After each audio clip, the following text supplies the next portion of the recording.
Hello mga kamam! Eto nga, dadahin ko kayo dito sa Indian street food. Ipapakita ko kung paano sila mag-prepare ng mga street foods, ng mga pagkain na niluluto nila.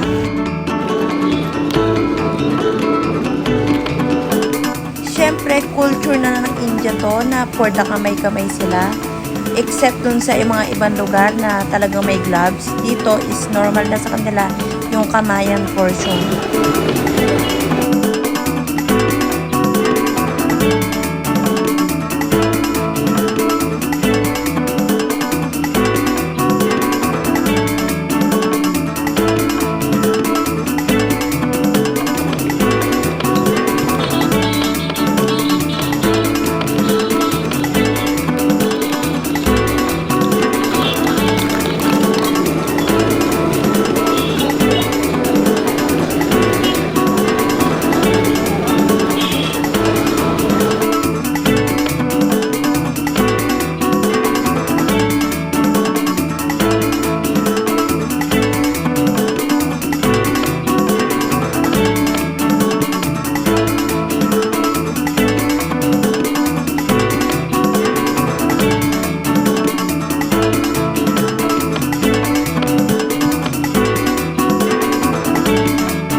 At ang kagandahan dito ay hindi sila madamot sa ingredient. Todo lagay sila ng ingredient. Hindi sila madamot sa ingredient. Talagang matatapon-tapon, siksik, liglig, umaapaw ang mga ingredient.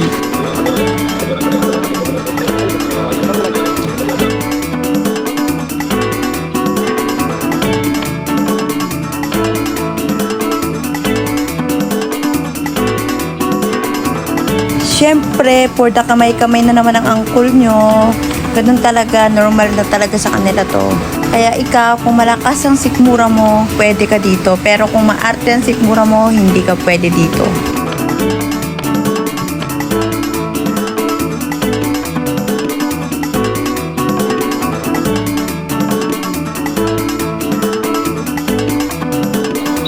At ayan na nga, tapos na nga ang finished product at pinipi na nga yan. At ilalagay na nga yan sa parang ganyan sa lutuan nila. Tapos pipipiin ulit yan hanggang magkasya.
ngayon, madami kayong pagpipilian na pagkain dito, madami kayong makikita, madami kayong pwedeng itry na pagkain dito, madami silang iba't ibang pagkain, iba't ibang street food na makikita nyo dito na pwede nyo kainin.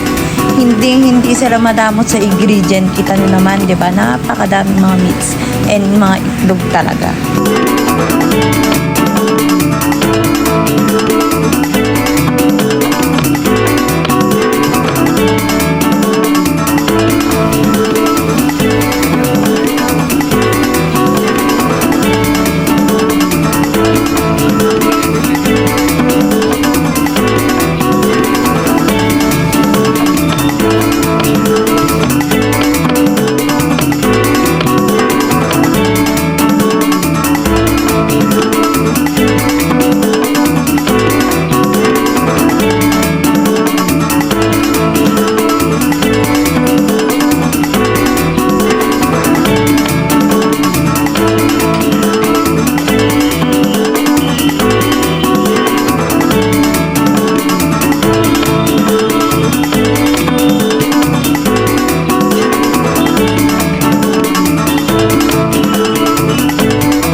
Ayun na nga, kung gusto nyo pumunta dito sa India, ayan yung mga pagkain na pwede nyo kainin at pagpilian. Thank you for watching. Please like, share, and subscribe. Bye!